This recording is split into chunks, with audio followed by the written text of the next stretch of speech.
नमस्कार मित्रांनो, आज आपण एका साध्या फुग्याच्या मदतीने विज्ञानाचे दोन नियम शिकणार आहोत। पहिला नियम म्हणजे थर्मल एक्सपान्शन आणि दुसरा नियम म्हणजे चार्ल्स लॉ। त्यासाठी आपण थंड पाणी, गरम पाणी, एक फुगा आणि एक फुट्टा गोलाकार कापून घेतलेला आहे। आपण पहिल्या 10 फुगा त्या फुट्ट्यातून घुसवणार आहे। तो सहजपणे घुसून जातो। त्यानंतर आपण त्या फुग्यावर गरम पाणी टाकणार आहोत।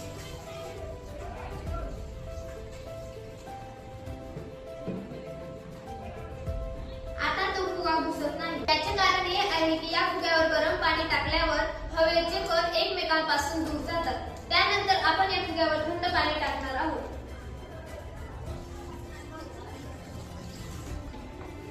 आता हा फुगा घुसवणार आहोत। तो सहजपणे घुसून जातो।